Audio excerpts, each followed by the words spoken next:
আসসালামু আলাইকুম, আমি কানিজ ফাতেমা অর্দি এবং টাইপ 1 হচ্ছে ঘোষ অঘোষ। ঘোষ অঘোষ শেখার আগে আমি তোমাদের একটা ছক সম্পর্কে পরিচিত করতে চাই, তাহলে আমাদের ঘোষ অঘোষ কোনগুলো এগুলো খুবই সহজ হয়ে যাবে। তাহলে দেখো, এখানে আমি একটা ছক এঁকেছি যেখানে ক থেকে ম পর্যন্ত 25টা বর্ণ আছে। আমাদের ব্যঞ্জন বর্ণের ক থেকে ম পর্যন্ত 25টা বর্ণ আছে। একদিকে লক্ষ্য করো, এখান থেকেও যদি আমরা গুনতে যাই 5টা বর্ণই পাবো, এখান থেকেও যদি গুনতে চাই 5টা বর্ণই পাবো, এখান থেকে গুনলেও 5টা বর্ণ পাবো, এখান থেকে গুনলেও 5টা বর্ণ পাবো। অর্থাৎ যেই সাইড থেকে আমরা গুনি না কেন 5টা করে বর্ণই আমরা এই ছকে পাবো।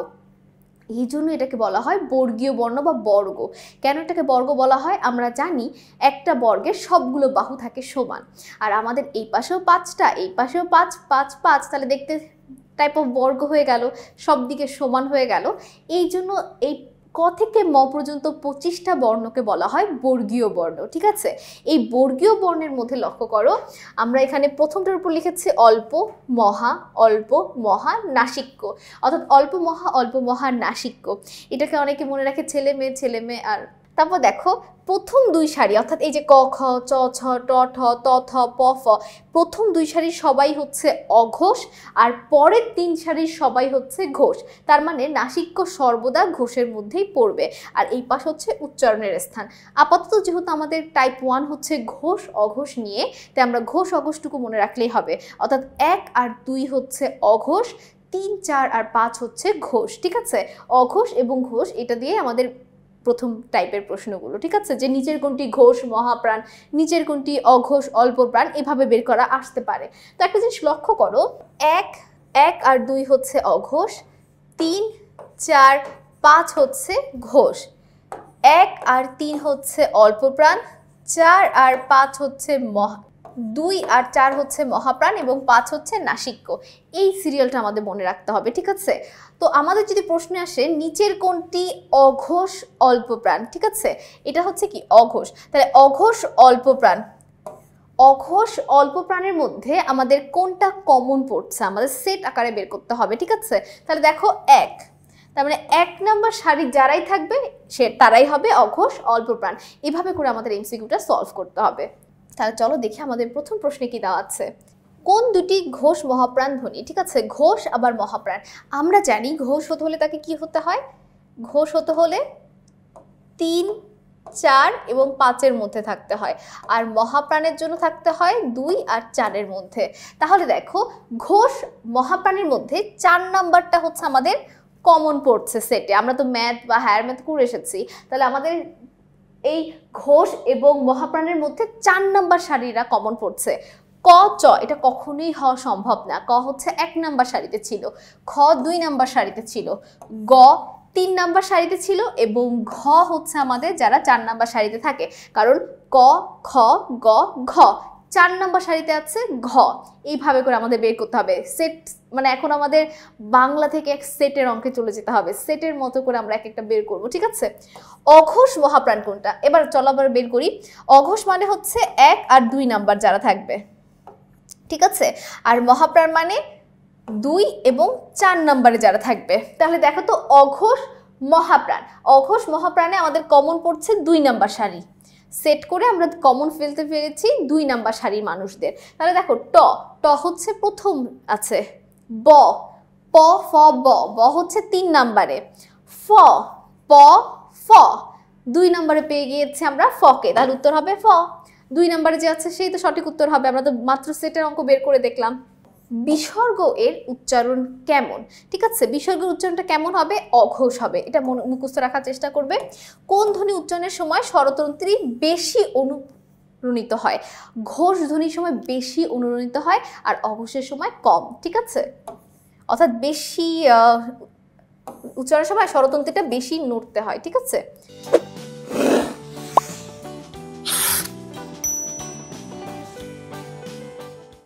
কোন ধ্বনি উচ্চারণের গাম্ভীর্যহীন ও মৃদু হয়?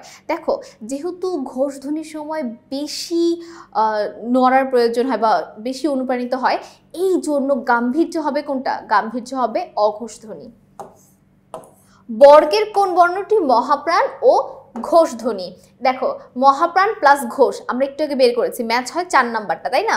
কারণ মহাপ্রাণ মানে হচ্ছে 2 আর 4, আর ঘোষ মানে হচ্ছে 3, 4, 5। তাহলে 4 নম্বরে যারা থাকবে তারাই আমাদের ম্যাচ হয় বর্গের মহাপ্রাণ এবং ঘোষে। কোন দুটি ঘোষ মহাপ্রাণ, আবারও একই রকম প্রশ্ন এসেছে। ঘোষ মহাপ্রাণ এখানে কোনটা আমরা জানি, 4 নম্বরে যারা থাকবে ঘ যেখানে থাকবে সেটা উত্তর হবে। কোনটি ঘোষ মহাপ্রাণ ধ্বনি? ঘোষ মহাপ্রাণ যারা 4 নম্বরে থাকে, তাহলে দেখো প, ফ, ব, ভ। 4 নম্বরে আছে ভ, প, ফ, ব, ভ, 4 নম্বরে ভ থাকে। প্রথম অপশনে আমরা সঠিক উত্তর পেয়ে গিয়েছি। কোনগুলো ঘোষ ব্যঞ্জন? ঘোষ ব্যঞ্জন কারা হয়? 3, 4, 5 যাদের স্থান থাকে। তাহলে দেখো ব এবং ভ, প, ফ, ব, ভ। ব হচ্ছে 3 নম্বরে, ভ হচ্ছে 4 নম্বরে, তাহলে এরাই তো ঘোষ ব্যঞ্জন। আবারও আমরা প্রথম অপশনে সঠিক উত্তর পেয়ে গিয়েছি, বাকিগুলো আমাদের দেখারই প্রয়োজন হচ্ছে না। ঘোষ মহাপ্রাণ ব্যঞ্জনটি কোনগুলো? ঘোষ আবার মহাপ্রাণ 4 নম্বরে যারা থাকবে, তাহলে কি হবে? অবশ্যই খ তো হবে না, তও হবে না, টও হবে না, হবে কি? ধ এবং ভ। কোনগুলো ঘোষ ব্যঞ্জন? এখানে কোনগুলো ঘোষ ব্যঞ্জন? ব এবং ভ, ঠিক আছে। কোনগুলো অঘোষ ব্যঞ্জন? অঘোষ ব্যঞ্জন মানে কি? 1 আর 2 যাদের অবস্থান। তাহলে দেখো তালব্য স, ক, দ, ধ, ঢ, জ, ভ, ম, এইগুলো হওয়ার কোনোই সম্ভাবনা নেই। উত্তর হচ্ছে তালব্য স এবং ক। অঘোষ ব্যঞ্জন ধ্বনি কোনটি? অঘোষ কোনটা? ভ, ধ, থ নাকি উম? 1 আর 2 এর ভ, ধ, উম এগুলো পড়ে না, কিন্তু ত, থ 2 নম্বরে পড়ে থ। কোনগুলো ঘোষ ব্যঞ্জন? এখানে কোনগুলো ঘোষ ব্যঞ্জন? ঘোষ মানে কি? শেষের 3টা। তাহলে প কখনোই সম্ভব না, ক হ সম্ভব না, খ হওয়া সম্ভব না, বাকি থাকে র এবং ল। অর্থাৎ আমরা মাঝে মধ্যে যদি এমন হয় যে আমরা আসলে বুঝতে পারছি না, কারণ র আর ল ক থেকে মধ্যে ছিল না, ঠিক আছে। তো এই জন্য আমি যে ছকটা শিখেছি সেখানে প্রথম 25টাই সহজে বের করা যায়, কিন্তু প্লাস পয়েন্ট হচ্ছে বাকি অপশনগুলা সহজই দিবে সেই ক্ষেত্রে। যেমন প, ক, খ এরা যে ঘোষ এটা আমরা সবাই ভালো মতোই জানি, এই জন্য এই প্রশ্নটা আমাদের কাছে সহজ হয়ে গেল। কোনটি ঘোষ মহাপ্রাণ বর্ণ? এখানে কোনটা ঘোষ প্লাস মহাপ্রাণ যারা 4 নম্বরে থাকবে, তাই না? তাহলে প, ফ, ব, ভ। ঘোষ মহাপ্রাণ ব্যঞ্জন ধ্বনি কোনটি? ঘোষ আবার মহাপ্রাণ, ঠিক আছে। উত্তরটা কি হবে? ধ এবং ভ। দেখ কতবার একই ধরনের ঘোষ মহাপ্রাণ, অঘোষ অল্পপ্রাণ, অঘোষ মহাপ্রাণ, কোনটি ঘোষ ব্যঞ্জন, কোনটি অঘোষ ব্যঞ্জন, এরকম টাইপ প্রশ্ন কতবার বোর্ডে এসেছে। দেখো কোন বর্ণগুচ্ছটি অঘোষ ব্যঞ্জন? এখানে একটু ভুল আছে। ভুলটা কি? হ। এখানে হ যে দেওয়া আছে না, এই হ হচ্ছে আমাদের ঘোষ মহাপ্রাণ, কিন্তু এটা যেহেতু কুমিল্লা বোর্ড 24-এর প্রশ্ন, তাই এটাকে আমরা চেঞ্জ করি নাই। বোর্ড প্রশ্নকে তার চেঞ্জ করার অধিকার আমাদের নেই, তাই না? বোর্ডে এই প্রশ্নটা এসেছিল, কিন্তু মাঝে মধ্যে বোর্ডে যদি এরকম ভুল প্রশ্ন আসে, ধরো কোন বর্ণগুচ্ছটি অঘোষ ব্যঞ্জন এরকম আসে, আমাদের আসলে প্রথম এই দন্তস্ব এবং তালব্য স অঘোষ, ঠিক আছে, বাকি আর কোনোটা অঘোষে ম্যাচ হয় না। সেই ক্ষেত্রে আমরা হটাকে ইগনোর করব, কারণ হ আসলে তালব্য স, দন্তস্ব, হ এগুলোকে উৎস ব্যঞ্জনও বলে। ওই অপশনটা ঘোষ ব্যঞ্জনে চলে এসেছে, বুঝতে পেরেছো? এই জন্য এখানে একটু ঝামেলা হচ্ছে, কিন্তু সঠিক উত্তর এখানে ঘই হবে, কারণ তালব্য স এবং দন্ত স দুটোই অঘোষ, শুধুমাত্র হ হচ্ছে ঘোষ মহাপ্রাণ, এটা একটু ব্যতিক্রম, ঠিক আছে। হ হচ্ছে ঘোষ মহাপ্রাণ, যদিও তালব্য স, দন্ত স, হ তিনটাই হচ্ছে উৎস ব্যঞ্জন বা শীষ বর্ণ। এদের কি বলা হয়? এই তিনটাকে একত্রে বলা হয় শীষ বর্ণ বা উৎস ব্যঞ্জন, ঠিক আছে, যেটা আমরা পরের এমসিকিউ গুলোতে পেয়ে যাব। কিন্তু এটা একটু ব্যতিক্রম যে হ হচ্ছে ঘোষ, কিন্তু বাকি দুটার কারণে আমরা এটাকে ঘ উত্তর দিচ্ছি। অঘোষ অল্পপ্রাণ ধ্বনি কোনটি? গ, ঘ, চ নাকি ব? কোনটা হচ্ছে অঘোষ অল্পপ্রাণ? দেখো অঘোষ 1-এ, 2-এ, অল্প 1, মানে 1-এ যারা থাকবে, চ হচ্ছে 1 নাম্বার মানে শ্রেণীর 1 নাম্বার বর্ণ, তাহলে এটাই হবে আমাদের সঠিক উত্তর। তো সকলকে অসংখ্য ধন্যবাদ আমাদের সাথে এতগুলো এমসিকিউ সমাধান করার জন্য। আসসালামু আলাইকুম, আল্লাহ হাফেজ।